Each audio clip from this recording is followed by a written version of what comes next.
अस्सलाम वालेकुम नाज़रीन, मेरा नाम अली हैदर है और आपका शुक्रगुजार हूँ कि आपने मेरी ये वीडियो देखने के लिए वक्त निकाला। बड़ी अहम खबरें नाज़रीन, वज़ीर आज़म को गोली लगी है, बहुत ही क्रिटिकल कंडीशन में है। एक तो ये खबर है आपको क्यों इसके पीछे इसराइल का हाथ कैसे हो सकता है, इसके हवाले से इंशाअल्लाह मैं डॉट्स जोड़ूंगा और आप तक नतीजा पहुँच जाएगा। अगली बात यह है, इस वक्त जो इंडिया है वो बहुत बुरी शिकस्त खा रहा है चीन से, और आप ये जान के हैरान होंगे जो लड़ाई हो रही है भारतीय फौजियों में और इंडियन फौजियों में, आप हैरान हो जाएंगे। मैं आपको तफसीलात भी बताऊंगा, आपको वीडियोस भी दिखाऊंगा कि वो लड़ाई हथियारों से, बंदूकों से, टैंकों से, जहाज़ों से नहीं हो रही है, वो डंडों से और पत्थरों से हो रही है। लग ये रहा है जैसे ये दोनों ममालिक जो है वो कोई आज से 200-300 साल पीछे चले गए हैं और डंडों सोटों से लड़ रहे हैं, और ये हकीकत है, इसकी वीडियोस मौजूद है। और उस लड़ाई में चीन ने इंडिया से 400 किलोमीटर स्क्वायर का जो इलाका है वो भी वागुजार करवा लिया, क्लियर करवा लिया है, यानी इंडिया को उसमें शिकस्त हुई है। मुझे लग रहा था कि शायद जो डंडे और लाठियों की लड़ाई है इसमें शायद चीनियों को शिकस्त हो जाए। कद के छोटे होते हैं, उतने कोई उनकी कोई जिसामत इतनी बड़ी नहीं होती है, तो 1 to 1 जो लड़ाई होती है उसमें शायद भारतीय जीत जाएं, लेकिन यहां पर भारतीयों को शिकस्त का सामना है।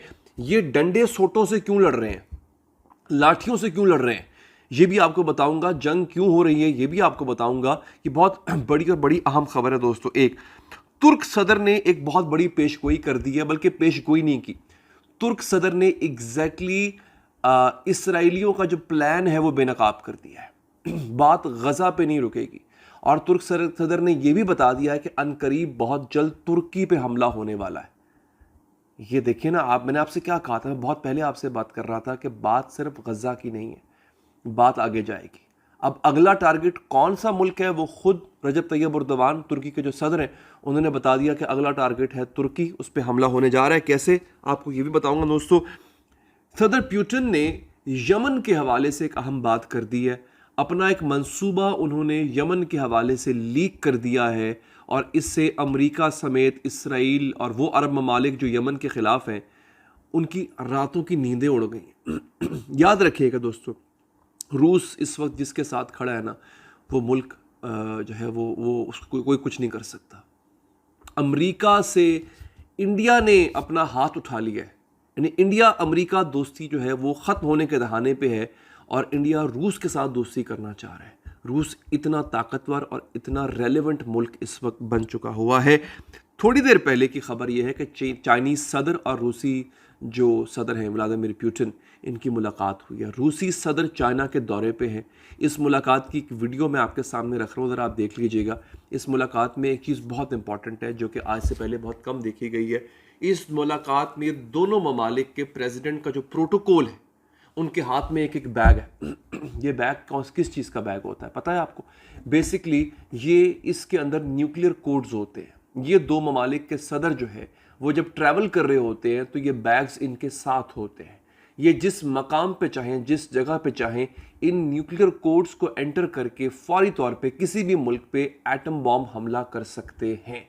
ये इनके साथ इसलिए होते हैं कि सदर अगर अपने दफ्तर में नहीं भी है और किसी मुल्क पे हमला करना मकसूद है तो किसी भी वक्त हमला किया जा सके। इस मीटिंग में इन बैग्स को लाने का मतलब क्या था? इसका मतलब मगरिब को और अमेरिका को और इसराइल को ख़ासतौर पे ये पैगाम देना था, ताकत का पैगाम। ताकत हमारे पास है, हम दोनों ममालिक एक हैं और हम किसी भी हद तक जाने को तैयार हैं अगर आपने हमारे कामों में मजीद टांग अड़ाई तो।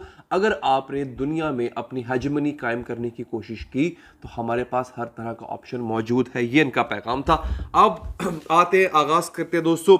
ये स्लोवाकिया के प्राइम मिनिस्टर हैं, उनका नाम है रॉबर्ट फीचो, या फीको भी कह रहे हैं कुछ लोग उनको, लेकिन लफ्ज़ फीचो है।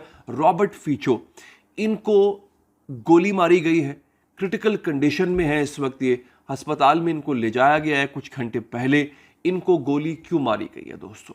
इसके पीछे इसराइल का क्या हाथ है दोस्तों? ये स्लोवाकिया के प्राइम मिनिस्टर हैं, ये बेसिकली यूक्रेन वॉर के खिलाफ थे। आपको पता है यूक्रेन वॉर में रूस एक फरीक है और एक यूक्रेन फरीक है। यूक्रेन के पीछे पूरा मगरिब खड़ा हुआ है, अमेरिका खड़ा हुआ है, यहाँ तक कि इसराइल खड़ा हुआ है, और रूस यहाँ पे अकेला है। ये रूस का साथ दे रहे थे, यूक्रेन के खिलाफ थे।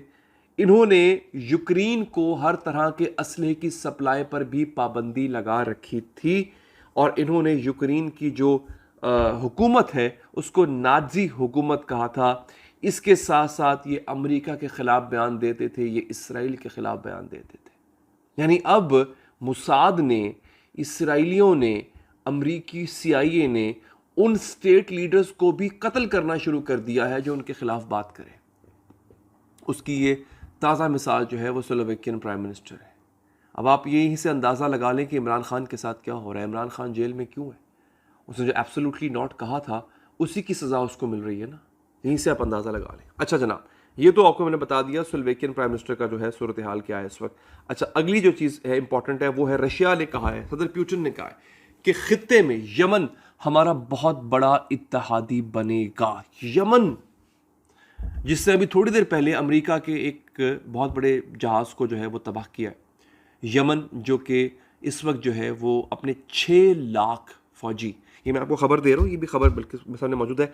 अब यमन के 6 लाख फौजी इस वक्त तैयार है, जिसमें रज़ाकारों की बहुत बड़ी तादाद शामिल है। और मैंने आपसे कहा था ना कि यमनी अपने आप को रिक्रूट कर रहे हैं उस जंग के लिए कि वो समझते हैं कि इसराइल से बिलाखिर हमारी दो बदू जंग होगी। तो 6 लाख फौजी यमन इकट्ठे कर चुका हुआ है। उनकी अपनी फौज अभी अलग है।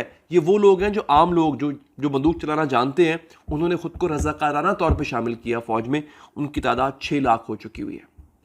तो ये जो है इतनी बड़ी तादाद में, और ये चाहते हैं कि इनको मार्च करने दिया जाए, ये पैदल चल के इसराइल में घुस के जाके वहाँ पे फ़लस्तीनियों को आज़ाद करवाएं।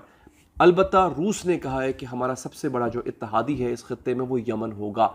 ये जब रूस कहता है ना कि फ़लाँ फ़लाँ मेरा इत्तेहादी है, तो वो सिर्फ नाम का इत्तेहादी नहीं होता। रूस उस मुल्क को फिर या उस हुकूमत को असलहे से लेस कर देता है, पैसे देता है। यानी यमनियों के पास अब वो असला होगा जो इसराइली सोच भी नहीं सकते। आप देखें कि ईरान के दिए गए असले से यमनियों ने क्या कुछ कर दिखाया। अब इनके पास अगर रूस का असला होगा तो सोचिए ये क्या कुछ कर सकते हैं, क्योंकि यमनियों ने खुद को प्रूफ किया है। आप देखें कि यमनियों ने कितने हमले किए हैं। अमेरिका बाल भी बीका नहीं कर सका यमनियों का, इसराइल कुछ कर नहीं सका यमन का। तो यमनियों ने प्रूफ किया कि उनके पास ताकत भी है और हिकमत भी है। तो इस वजह से रूस ने बाकायदा तौर पे यमनियों को अपना इत्तेहादी बनाने का सोच लिया नाज़रीन। अच्छा, चीन, ये बहुत इंटरेस्टिंग है ये चीन वाला मामला जो है। इससे पहले मैं छोटी सी खबर आपको दे दूं, अभी थोड़ी देर पहले 5 सहूनी फौजी कुत्ते वो जहन्नम वासिल हुए हैं अपने ही फायर से। उनके अपने ही टैंक ने एक बिल्डिंग को उड़ा दिया जिसमें उनके अपने फौजी शामिल थे और इसमें 5 जो है वो मारे गए हैं। अच्छा दोस्तों, बड़ी मज़े की फुटेजेस हैं ये। चीन, मैं पता नहीं पूरी फुटेजेस यहाँ दिखा पाऊँ या ना दिखा पाऊँ, अलबत्ता जो बकिया फुटेजेस होंगी मेरे ट्विटर का लिंक, एक्स जो ट्विटर है उसका लिंक डिस्क्रिप्शन में मौजूद है, आप जाके देख सकते हैं, सामने मौजूद है। हुआ यह कि चीन और इंडिया के दरमियान एक मुआहदा हुआ 2021 में कि अब अगर किसी भी किस्म का सरहदी झगड़ा हुआ, बॉर्डर डिस्प्यूट हुआ, तो वहाँ पे असलहे का इस्तेमाल नहीं होगा। ठीक है जी, दोनों मुल्कों में इस बात की जो है वो हो गई, क्योंकि 2021 में जो जंग हुई थी, एक छोटी सी जंग हुई थी चाइना और इंडिया में, उसमें बहुत नुकसान हुआ था इंडिया का। खैर, अब उस एग्रीमेंट पे अमल करते हुए असलहा तो इन फौजियों के पास है, लेकिन ये डंडे और लाठियों और पत्थरों से लड़ रहे हैं। और इतना मारा चाइनीज़ ने, इतना मारा कि उन्होंने 400 किलोमीटर का इलाका जो कि कब्जा किया हुआ था इंडिया ने चाइना के इलाके पे, उन्होंने वो इवैक्यूएट करवा लिया, वागुजार करवा लिया। तो ये इस वक्त सोशल मीडिया पे भरा हुआ है, वो वीडियोस भरी हुई हैं। मैं अगर तो एडिटर साहब को मुनासिब लगा तो कुछ पल के लिए वीडियोस यहाँ पर चला भी देंगे। बकिया वीडियोस मेरे ट्विटर अकाउंट पे आप देख लीजिएगा कि वो लाठियों से और पत्थरों से चाइनीज़ जो है वो मार रहे हैं इंडियंस को, इंडियन फौजियों को, और बाकायदा तौर पे उनको पसपाई इख्तियार करना पड़ रही है। अच्छा जनाब, ये तो सूरत हाल ये है। तुर्क सदर ने, आखिर में बता देता हूँ, तुर्क सदर ने कहा है कि मैंने आपसे कहा था, बल्कि मैं उनका एग्जैक्ट पूरा बयान जो है तुर्क सदर का पढ़ के सुना लेता हूँ। कहते हैं कि जनाब इनका बयान यह है कि अगला जो हदफ है इसराइल का वो अनातोलिया है। इसराइल का जो अगला हदफ है वो तुर्की है। Erdogan held an emergency meeting. Erdogan ने कहा है कि जनाब एक बहुत बड़ी इमरजेंसी मीटिंग बुलवाई है एर्दोगान ने, क्योंकि थोड़ी देर पहले इसराइल के तरफ से एक अटेम्प्ट की गई है विद इन टर्की के कू किया जाए। यानी जैसे आपको शायद याद होगा, पहले तुर्की में मार्शल लॉ लगने वाला था और आवाम जनता, आम लोग बाहर निकल आए थे, उन्होंने इस अटेम्प्ट को नाकाम बना दिया था। इसी तरह की एक और कोशिश की जानी थी। तुर्की के इंटेलिजेंस ने सदर तक इस बात को पहुंचाया। सदर ने अभी थोड़ी देर पहले एक इमरजेंसी मीटिंग की, उसके बाद बयान ये आया है कि इसराइल तुर्की पे हमला करना चाहता है। होना यह था कि तुर्की के सदर को फौजी मार्शल लॉ लगा के हटा दिया जाना था, फिर इसराइल हमला करता तुर्की पे, तुर्की को इसका जवाब ना देता और एक तरह से जो तुर्की है उस पर यहूदियों की इसराइल की हुकूमत होनी थी, इसको नाकाम बना दिया गया। ये एक बहुत इंपॉर्टेंट बड़ी खबर थी। इसकी डिटेल्स मैं बहुत जल्द आप तक लेकर आऊंगा। तब तक के लिए आप चैनल को सब्सक्राइब कर लीजिए। अपना ख्याल रखिए। अल्लाह निगहबान।